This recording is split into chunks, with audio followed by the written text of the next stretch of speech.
students. Today we will discuss about the atomic mass of an element. Atomic mass के बारे में पढ़ेंगे कि एटम का जो मास है वो कैसे निर्धारित किया गया कि इस एटम का मास इतना है, किसका कंपैरिजन किया गया है, कैसे हम माने। सपोज करो किसी का एटॉमिक मास 2 है, किसी का 10 है, किसी का 20 है, तो कहाँ से लिया गया है, वो किसका कंपैरिजन किया गया है और एटॉमिक मास होता क्या है, एक्चुअली में क्या है। हमारे पास कल हमने पढ़ा था, जब डाल्टन एटॉमिक थ्योरी की ड्रॉबैक्स हमने पढ़ी, उसमें कहा था कि जो ये एटम है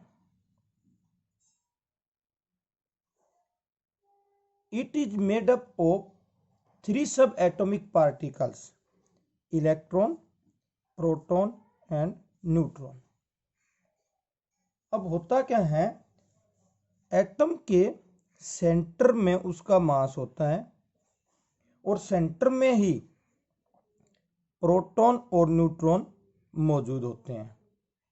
और प्रोटॉन के ऊपर क्योंकि पॉजिटिव चार्ज होता है, इसलिए इसके ऊपर, सेंटर के ऊपर, न्यूक्लियस के ऊपर पॉजिटिव चार्ज होता है। जो इलेक्ट्रॉन है वो इसके चारों तरफ खास ऑर्बिट में, जो K11 सेल हमने बनाए थे कल, उसमें ये रिवॉल्व करते हैं।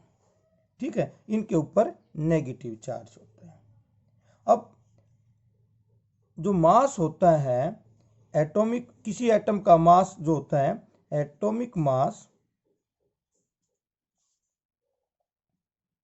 इज इक्वल टू किसके, mass of proton plus mass of neutron.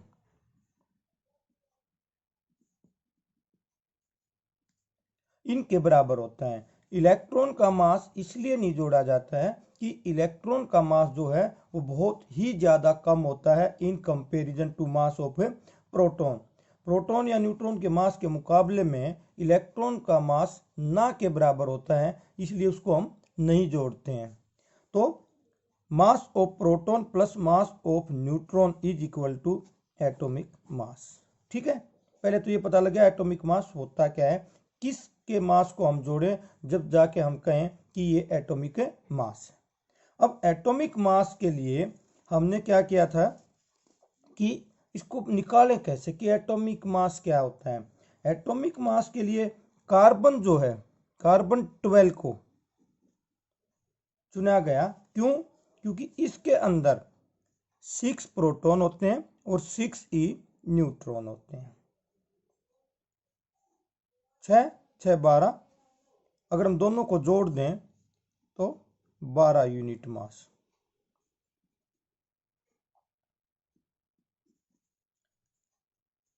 यानी कि अगर हम देखें एक यूनिट किसके बराबर हुई, एक unit mass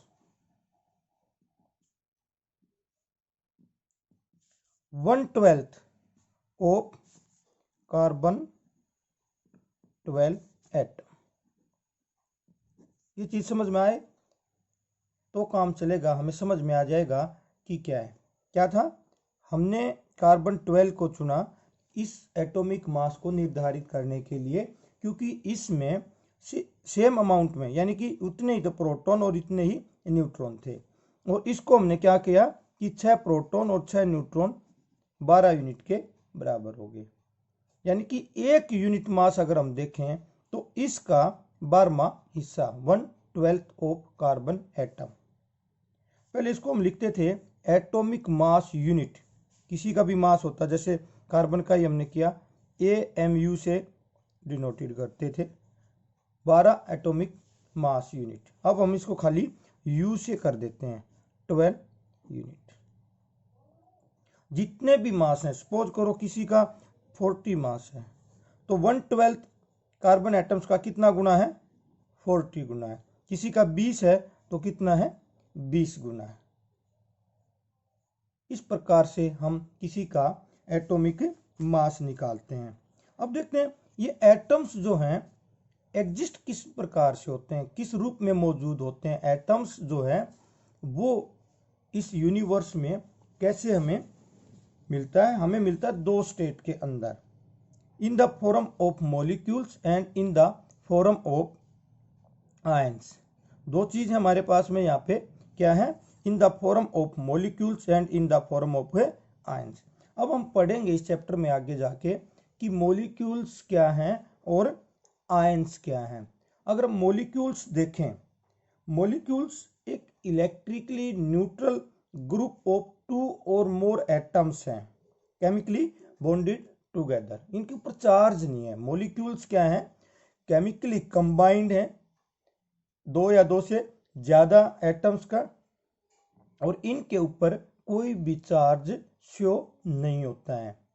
molecules is the smallest particle of a substance or element which has the properties of that substance and can exist in the free state। जब मॉलिक्यूल्स बन जाता है एटम से तो वो फ्री स्टेट के अंदर रह सकता है।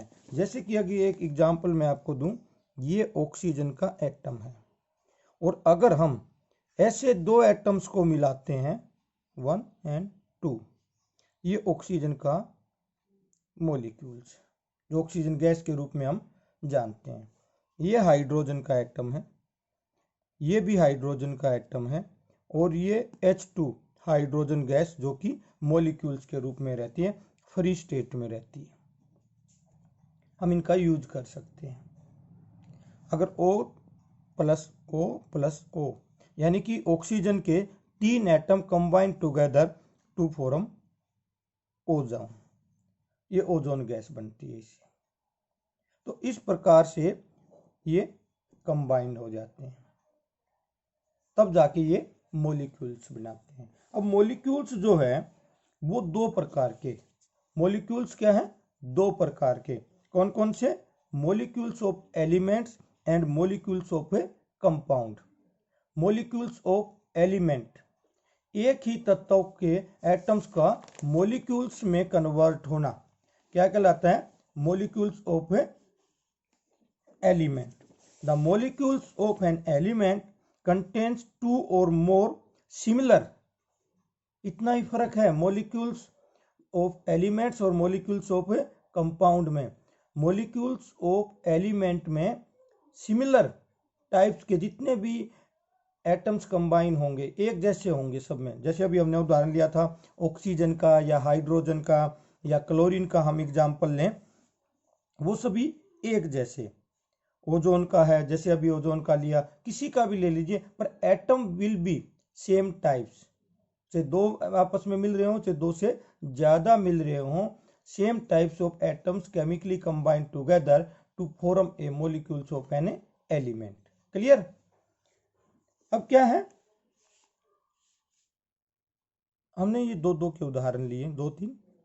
इसके बाद में एक ओजोन का लिया जिसमें 3 एटम्स ऑक्सीजन के कंबाइन होते हैं।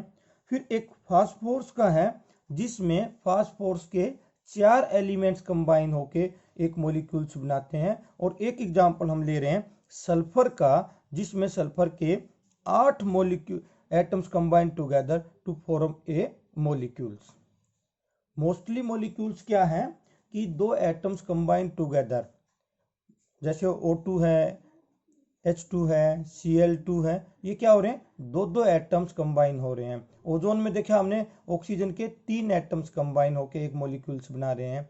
फास्फोरस में देख रहे हैं हम कि 4 एटम्स कंबाइन टुगेदर जब जाके एक मॉलिक्यूल्स बना रहे हैं। और यही देखें तो हम सल्फर के अंदर 8 एटम्स कंबाइन होते हैं एक मॉलिक्यूल से बनाने के लिए।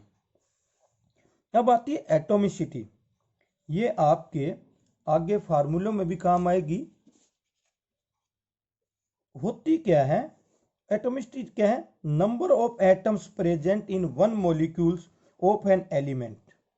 कितने हैं नंबर ऑफ एटम्स, यानी कि उन नंबरों की काउंटिंग है, 1 है, 2 है, 4 है, 5 है, 3, कितने हैं, वो एटोमिसिटी कहलाती है। जैसे कि अब ये एटोमिसिटी जो है वो किस प्रकार से हम देखते हैं कि मोनो एटोमिक है, डाई एटोमिक, एक वाला है तो मोनो है, 2 है तो डाई है, 3 है तो ट्राई है, 4 एटम्स है तो टेट्रा है, 5 है तो पेंटा है। अब इनके भी कई बार आप देखोगे कि सर किसी के साथ तो आपने H2O2 लगाया है, किसी के साथ H2 लगाया है, किसी को आपने सीधा Mg लिख दिया है, कहीं पे आपने Ar लिख दिया है, इसके नीचे ना 2 लगाया, ना 4 लगाया, ना 5। ये भी एक नियम है जिसको आज हम पढ़ेंगे कि क्यों किसी के नीचे हम 2 लगाते हैं हमेशा जब भी वो अकेला आएगा, क्यों किसी के नीचे 1 भी नहीं लगाते हैं, क्यों किसी के नीचे 3 लगाते हैं। जैसे कि आपके जब भी आप इंग्लिश में कोई भी एक सेंटेंस लिखते हो और जो आई अकेली आती है आप उसको कैपिटल करते हो, इसी प्रकार के कुछ नियम यहाँ भी हैं कि हम ये अकेले आएंगे तो इनको कैसे लिखेंगे। जैसे कि जितनी भी नोबल गैसेज हैं, नोबल गैसेज है एटोमिसिटी 1। एटोमिसिटी क्या बताई थी? Number of atoms in A molecules, यानी कि ये अकेले ही एक ही एटम्स है। जितनी भी नोबल गैसेज है हमारी, हीलियम है, आर्गन है, नियोन है, जीनोन है, क्रिप्टॉन है, वो हमेशा ही उनकी हमने क्या बताई? एटोमिसिटी क्या है? 1। इट मीन्स जब भी वो आएंगी वो अकेली एज इट इज ही लिखी जाएंगी। जैसे कि हीलियम आएगा तो हम इसको ऐसे ही लिखेंगे, नियोन आर्गन, क्योंकि ये मोनो है, अकेली 1 है एटोमिसिटी, यानी कि 1 ही एटमिस्ट के अंदर रहेगा, तो ये हमेशा ऐसे ही लिखी जाएंगी। दूसरी चीज है एटोमिसिटी ऑफ मेटल्स आल्सो 1। जितने भी मेटल्स हैं आपकी, जितना भी मेटल के टॉपिक में आपको बताया था कि ये एलिमेंट्स एटम्स के हैं, जो जितने भी एलिमेंट्स हैं वो मेटल्स हैं। और जितनी मेटल्स हैं, अब तो हम यहाँ देखते हैं कि मेटल्स जो फॉर्म करती हैं वो पॉजिटिव आयंस बनाती हैं। थोड़ी देर में हम आगे पढ़ेंगे कि इन सब्सटेंस को हम मेटल कह सकते हैं। पिछले वाले चैप्टर में उनकी कुछ केमिकल प्रॉपर्टी और फिजिकल प्रॉपर्टी के आधार पर बताया था कि इन सब्सटेंस को मेटल और नॉन मेटल में काउंट करते हैं। तो जितनी भी मेटल हैं वो भी मोनो एटोमिसिटी हैं, यानी कि अकेले ही आएंगी। जैसे कि आयरन लिखेंगे तब आप ऐसे, जिंक लिखना है, मैग्नीशियम है, एल्यूमिनियम है, ये सभी, पोटासियम है, सोडियम है, ये मोनो एटोमिसिटी। ठीक है, जितनी भी, अब आती है नॉन मेटल्स की बारी। नॉन मेटल्स में अब हाइड्रोजन लिख रहे हो H2। नॉन मेटल्स जो हैं वो डाई एटोमिक हैं। नॉन मेटल्स क्या हैं? डाई एटोमिक हैं। जैसे हाइड्रोजन नॉन मेटल, तो डाई एटोमिक, यानी कि di means 2 atoms combine together to form a molecules. तो 2 एटम्स, डाई एटोमिक का मतलब क्या है? Di means 2 atomic atoms combine together to form a molecules. तो हाइड्रोजन के H plus S H2, N plus S N N2, O plus O O2, Cl plus Cl Cl2, Br plus Br Br2, iodine का I plus I I2। तो ये क्या है? Di atomic, यानी कि जब भी अकेले आएंगे, फार्मूले की बात नहीं हो रही है, अकेले आएंगे तब इनको इसी फॉर्म में लिखा जाएगा। फार्मूले में आएंगे तब फार्मूले के अकॉर्डिंग क्या बनता है वो तब की बात है, जब मैं आपको नेक्स्ट वीडियो में फार्मूले बनाने सिखाऊंगा। परंतु आज जो बात हो रही है, चाहे नोबल गैसेज की है, चाहे मेटल की है, चाहे नॉन मेटल की है, ये है अकेले आएंगे तब। Noble gases, metals, non metal, वो कैसे लिखे जाएंगे ये उसके ऊपर टॉपिक चल रहा है। जैसे ओजोन जब भी आएगी O3 के रूप में लिखी जाएगी, ट्राई एटोमिक है। क्या ये? ट्राई एटोमिक है, इसलिए ये जब भी लिखी जाएगी O3 के में। जैसे हम फास्फोरस को लिखते हैं तो क्या लिखते हैं? P4।